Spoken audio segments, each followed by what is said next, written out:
the real shift here is up until Gen AI, people have had to learn machine language. Okay. Machines have now learned people language. Has potential to be a real game changer. I love that. Welcome to the Elevating Leaders series, where we go beyond the headlines and straight to the people who are redefining InsurTech and business transformation. We've caught up with the visionaries and the pioneers that are currently driving the industry forward, bringing you exclusive insights, strategies, and stories you won't hear anywhere else. If you're ready to go deeper, this is your front row seat to the future of insurance. I'm Miguel Edwards, and this is 5 Minutes. Brian, thanks so much for being here. Appreciate you coming on 5 Minutes episode. There is a question that I like to lead every one of these episodes off with, because how a person arrives into the insurance industry is always a very unique story. Because I don't think anybody ever says, hey, I want a career in insurance. So take us to that fateful moment that you got sucked into what we do. Oh man, I may actually be your first one. So you went to school to be an actuary. I was a senior in high school, and I wanted to do something with like math and business together. Okay. Because I knew I liked math, and I wanted to be able to apply it. I didn't want to be a math professor, or theoretical mathematician, or whatever. So math and business sound nice, and I had my calculus teacher was like, "Hey, have you thought about being an actuary?" And I was like, well, "Tell me more about that." And he was like, yeah, they kind of do some like pricing stuff. I don't really know, but it sounds like something that you'd be interested in. So I did a couple of job shadows, which was interesting to, I don't know if you've met many actuaries, but job shadowing an actuary is not a particularly dynamic scenario. But so it was enough of like conversation with the actuaries of like, all right, well, there's one that like I can continue to solve math problems, which is like super fun. Right. Or you can move into like management somewhere down the line, because I met like entry-level actuaries and then like some VPs who were like, well, I don't really do actuarial work anymore. I mostly manage people. And like having that kind of, I don't know, career fork at some point in the line was appealing to me, that I was interested in. So I went to college with actuarial science in mind, and graduated, finished the exams, and here we are. There you go. That's awesome. So yeah, you are my first, man. I've never had the pleasure. Yeah. That's awesome. That's great. So talk to us a little bit now about the role that you play, because you are now steeped in senior management now. Talk a little bit about the role you're in now and what you're doing. Sure. So I manage one of the P&Ls at Mutual of Omaha. So individually sold life products, individually sold annuity products, individually sold health products. There's a few that are outside. Final expense is not, and Medicare supplement are not like under the umbrella, but the rest of them pretty much are. So everything end to end, from we've got a sales team, a marketing team, all the way through claims and everything in between, underwriting, policy admin, all that stuff kind of falls under the umbrella. Got it. And then get to deal with pressures from finance and budgets and expenses and all the other stuff that gets to go along with it. A couple of product actuaries that we get to work with. So it's fun. Yeah, it's fun, but there's a lot going on. And I got to believe, Brian, that you have to be one of the first, because if I'm not mistaken, a couple of years ago, you were a chief data officer. I was, yeah. So take me from chief data officer to owning a P&L. That's not something you see too often either. Well, yeah, I guess it starts with being an actuary, where like I did work on product development across the board, and then did a couple of corporate stints, including innovation, which is how I got connected to ITC, and why I keep coming back year after year, because it's fun to see a bunch of folks that I've built relationships with, like you. And then managed another P&L, the final expense business unit, for a couple of years. Right. Went off and did a stint in IT, including chief data officer. Right. And then this P&L opened back up, and I was like, man, I do kind of miss being able to like shape a customer experience, build a product, like kind of test the theories that you've got against the market, rather than continue to build like internal things. Which, don't get me wrong, internal customers are great and fun, but like the external customers, where people are giving you their hard-earned dollars, like that's where the real rubber hits the road, and that's where it's fun for me, and hopefully the rest of the team too. Yeah, no, that makes good sense. That makes a lot of good sense. I didn't realize you had prior P&L experience, so now it maps for me now a little bit better. I get it. Good. But you mentioned innovation was also too a critical piece of your journey, and we're here at an innovation conference. So what does innovation mean for you in your P&L, and how are you looking at things on the innovation lens? Boy, one of the great things I learned in the innovation role is like how to think small and then scale. So one of the really maybe challenges of working at a large company is you want to make really big like cost benefit decisions. And like a lot of times people will say, well, that doesn't hit like the minimum threshold. Like I don't care because it's not big enough. So I'm not going to do it because it's not big enough. One of the fun things, again, I learned in innovation is like, well, I can test a theory and I can see what the scale of that looks like, but I actually, that theory may be so wild that I can't commit a full rollout to see what that scale looks like, because I just don't know if that's going to work in the market. Right. So what I do try and design, back to the innovation question, I do try and design like either product ideas or experiments from a marketing standpoint or a sales standpoint that are small enough that will give you a statistically significant like result that will tell you whether to keep going or whether to stop. Right. And you try and do that in a way that is like, and that's counterintuitive to Mutual of Omaha, because we tend to think like, well, I need a really big CBA in order to commit to something like that. But I do try and carve off a few people, because you can't get everybody involved, a few people, a few experiments, and try and run several of them at a time to try and figure out like, is that something that's worthwhile to grow from A to B? I love that. I'm hearing elements of design thinking in that, where you're innovating on things, you're prototyping, you're testing, and you're coming back and you're looking at that whole loop. Yep. So that kind of forces me to ask the question, and you use the term product. How are you using that term product? Are you thinking about the insurance product, or are you thinking about productization of capabilities? Like, explain a little bit more about how you're thinking about that term product. Yeah. It's fascinating. Boy, I will use it in both terms. Okay. Because the insurance person in me wants to use product and say, well, like, that's a life insurance contract, right? But like, that is not a common saying that I will say to my team is like, the customer does not see the product as the contract. Their product is the end-to-end experience, right? And like, once you start thinking about that, then I do genuinely care about, well, gosh, what does the application feel like? Yes. How long does it take for them to get an underwriting result? What does the underwriting even feel like? When I want to make a change, like, that is part of the product that the customer is experiencing. And you have to really think about those key points along the way in order to continue to win in that customer's mind. And in the past, you would have just said like, well, do the numbers work? Yes. If the numbers work and we've got a contract that holds both us and customer to whatever we said that we would do, like, that's it. We've done it. Customers, thankfully, I guess, or unthankfully, because it requires a bunch of work on our end, but like, have progressed past that point in time where insurance company could do pretty much whatever they wanted to because the customer had no other alternative. For sure. And now they know better about like how customers, or how companies can actually serve them as customers. They have different comparison points now outside of our industry, and those expectations are bleeding over. From that perspective, though, Brian, talk to me a little bit about the cultural shift that must be required at an insurance company to think of the world that way. To think about, because I know I've struggled with that in my own departments in terms of how do I get people to think about a product orientation around the services that we're offering and those capabilities. What has that been like for you? Oh man, it's tough. I agree, because like, we were previously a product focused, and product focused meaning like insurance product focused company, trying to move to be a customer focused company. And so you can say the right things, you can tell them about the right things.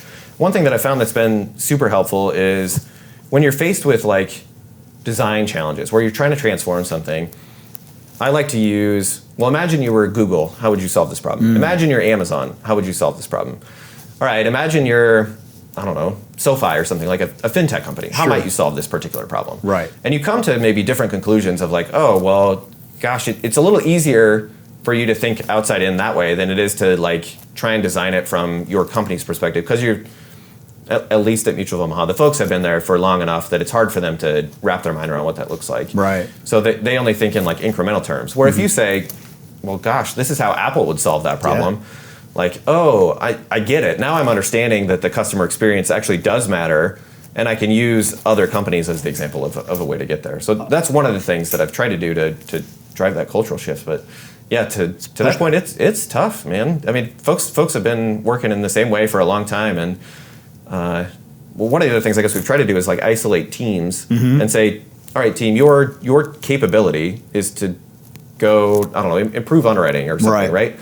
And like, if you are holding the cost steady and improving speed, you're doing the right thing. If you're reducing the cost, holding speed, you're doing the right thing. If either one of those start to go in the other direction, well, now we probably have a conversation about it. But ideally, you are serving the external customer and underwriting. And if you can keep both of those folks in mind, and you're like iterating towards, again, improving speed or decreasing cost, like keep doing it. I actually don't really care what technology you're using underneath there. I don't care what else you're like doing underneath the hood. Right. If you've got happy customers and you're doing those things, like you're doing the right thing from the customer and company perspective. And like you give that kind of ownership to somebody and you start to teach them ways of thinking outside, like things start to move a little bit faster from a culture perspective. Agreed. No, that makes a lot of sense.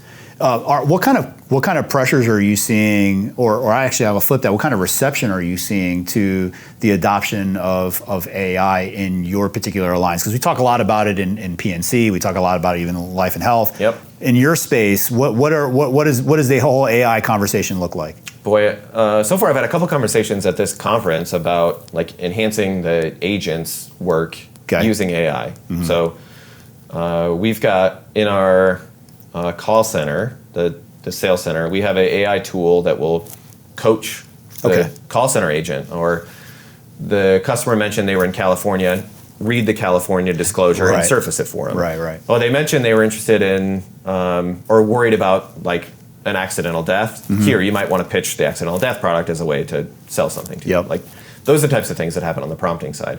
One of the other interesting things I've seen at the conference is a AI agent that tries to help the agent find more customers that look like that. So instead of like out going and doing marketing in the traditional sense, like, boy, you might think about sending these customers this particular cross-sell with this particular message, neither of which have been like designed, I guess, which has some compliance challenges, but the idea persists, right? And you can solve the compliance challenges in the way that you want to. Internally, we've been trying to work on like, can you do things that are not customer facing? Because our current stance, I guess, is customer facing AI gets scary in a hurry. We think the regulators are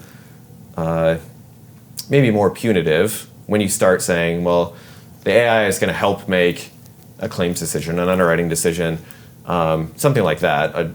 So then you have to say, well, how can I help AI? How can I use AI to like better understand, to help the claims agent, not necessarily the not make the decision. Yeah, but like surface relevant details. Sure. So one of the things we've been working on is like, how do I surface relevant policy details for the claims agent, like as they're kind of working through whatever the claim happens to be for that customer. Got it. That makes a lot of sense. So, and now when we start thinking about what it takes to actually adopt AI organizationally, and we talked a little bit about the cultural shift for product. I got to imagine that that's even a deeper dynamic of a shift. So talk to me a little bit about what you guys are doing preparing for that cultural shift. Yeah, boy, that's a good one too. So part of it is like you just start with education, right? And we have not banned ChatGPT, so you can still use ChatGPT from the Mutual of Omaha network or whatever. So that's fun. We've enabled Copilot for a decent number of users. I don't think everybody's got it, but a decent number of folks have it. So trying to get folks like familiar with using AI in their kind of day-to-day tasks, whether that's drafting an email or whatever it would be. That's probably one way of doing it, right? And that certainly helps, like, I don't know, de-scarify. That's not a word, but de-scarify AI. Make it easier for the folks to kind of like figure out, oh gosh, this isn't quite as bad as like we've seen in media, right? And once you get to play with it yourself, you kind of better understand the do's and don'ts of the platform. So that's one way that we've tried to figure out how to adopt AI. Second one is like, we've got both a governance committee, so that would be like overseeing some of the bigger things that like that surfacing policy details is one thing that they are overseeing.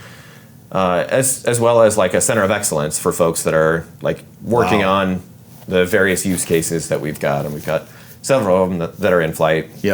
Coding being one, so on. So like plenty of fun stuff going on, that's for sure. I love that. So, as a matter of fact, you're one of the first folks that I've talked to that actually have such a formalized structure in your organization. And I remember we went through this during the kind of the no-low code dynamic where you've got to have the right governance, right? You can't have people just kind of going off building their own stuff and doing what they want to do. So you've got oversight, as what I'm hearing. You've got oversight in elements of this that are trying to put some guardrails around how we're using it. Boy, for some of us that are trying to build, we might say there's too much oversight, but there is certainly oversight. We may have like overcorrected that way, but again, our stance is probably that's a better outcome from a regulatory perspective, so you don't come back and get nailed down the line of, well, you were doing this thing and that's outside of the bounds of the regulatory piece. So I think we'll eventually get some clear guardrails around there that'll make it easier and people will go faster.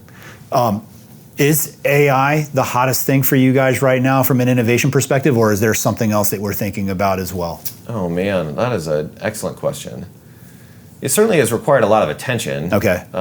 In part to get something like the governance committee stood Sure. up, in part to get some of the use cases in the center of excellence connected so you can share some best practices along the way. It certainly has a lot of promise. My theory is, I guess, it's going to require some more context, which is where the hard work happens at the company. Right. I gave you the policy one. That's not one you can go ask ChatGPT, Copilot, whatever. Give us some policy details on a Mutual of Omaha sold policy. That just doesn't work that way. Right. So you have to be able to build some, box effectively that can interact with the way that the stakeholder wants to interact, but also has the context of whatever it is that you're trying to solve. In this case, it's policy. So Mutual of Omaha needs a way to feed the policies to it and then allow the AI to surface, understand, and interact. Boy, one of the real shift here is up until Gen AI, people have had to learn machine language. Okay. Machines have now learned people language. Love that. And that is again, has potential to be a real game changer. I love that. That's a fascinating way to think of it. That's awesome. That's a great soundbite. I like that. I love. Steal it. It's yours. Oh man, I it. love that one. Yeah, machines have learned people language, and so you think about how that democratizes so much for people who don't know machine language to now be able to be so much more powerful. That's fantastic. You talked about streaming policy information. I want to be careful how I ask this question because I don't want you to shoot yourself as the former CDO of it. But what kind of limitations do we see? This is policy contract information. Okay. This is not PII. This is not No, I wasn't even going in that direction. I'm actually more concerned about what does the lack of a good data strategy, what does the lack of, just you think about all the encumbrances of using these technologies when your data house is not in order. What does that look like for you guys? Are you guys primed and ready to go because you did such a killer job as the CDO? The best I could do is line up the strategy, and then we started executing. Got it. But we didn't get all the way through. Okay. So and frankly, anybody you talk to, I think, that's been around for more than 20 or 30 years as a company, let alone an insurance company, just has the same problem with gosh, if we could start over today, we completely would have restructured how we're handling data and figure out different ways to put the pipeline in there and build it in a way that is more modern. Yep. So again, the best I could do was align folks on the strategy, which took a lot of work to try and say, all right, here are the 10 basic problems that I think we have with our data structure. Here is a way we can eventually solve it. Here's a cost-benefit analysis that will get us started down the path, and then now you actually have to start doing again the hard work of taking from source system, putting it into some new format, and then But the imperative is there, right? Yeah. Well, now you've got a pull through that is really going to drive it. So before it might have just been the analysts who are saying, "Gosh, it would be really nice to be able to have data in this particular way, or data faster than a monthly batch, or whatever." But now you've got a real again pull through from end users, the customer service reps, the claims reps, the underwriters, the sales reps, who would say, gosh, it would be great to be able to use AI on a piece of that. And then you've got the data side saying well, all right, well, go press your IT partners to put the data in the data platform. Exactly. We would love it in there too. We would love to be able to help you. You got it. No, that's exactly that was one of the things that I really wish I could have done better as the CDO was I tried to build a two-sided marketplace. I tried to build a demand side, which is super easy. The analysts are always hungry for more data, and the supply side, and then try and match the two together. Supply side are the source systems that have all the data, and drive that to a new modern cloud platform. Right. We were trying to build Rails to get source in there, and didn't quite get there as fast as I wanted to. So we're in the midst of again building more Rails and teaching the supply side, hey, here's how you get your data in there. But you got the demand side. Oh, it's there. Once they figured out, once you've got enough of the gravity of where the data lives in that new platform, your demand side goes crazy. Of course. But please just give me more. So trying to bridge them together and not use the data team in the middle, that was probably the bigness that I had of well, don't come ask me. Like, go talk to your IT partners. Like, Sure. that should have been the point that we did. That's interesting. I like that. And that's a great concept, by the way. That marketplace concept is really interesting. I hadn't thought of it that way. I'm gonna close out with this last question here. So we're at ITC. We're here in Vegas. We're all trying to be good and not leave the compound and get ourselves into trouble. What are you looking to see here? What have you already seen that's been fascinating? What are you hoping to encounter during your time here at ITC 2024? Well, yeah, I mentioned that I'd been coming since the very first ITC. So this is almost a family reunion of sorts. Yeah. It's kind of fun to see a bunch of folks that I've built relationships with over the last, I think this is year number 9. Yep. Either 8 or 9, whatever. We skipped a year and somewhere there. Yeah, right. But yeah. So it's really fun to be able to reconnect with those folks. So that's probably the thing that I'm looking forward to the most. Amen. But boy, the amount of happy hours that end up like getting stacked to stack. So you're like, you walk in, at some point you're like, I'll just take a club soda and lime, please. Exactly. And then, we'll go to the next one. I got to save up for tonight. Yeah, no joke. I love it. Brian, thanks so much for stopping in with us and spending 5 minutes, a little bit more than that, with us. This was an amazing time. I appreciate all of your insight, and I'm looking forward to sharing some more experiences with you on the floor, man. Yeah, thanks, Miguel. All right, buddy. Thanks so much. Thank you for joining this episode of 5 Minutes. If you've enjoyed our discussion, we'd love for you to share it with anyone else you think might find it interesting. Also, please subscribe on whatever podcast platform you're listening on and hit that bell to stay on top of the game with our practical 5-minute episodes. We look forward to seeing you again next week.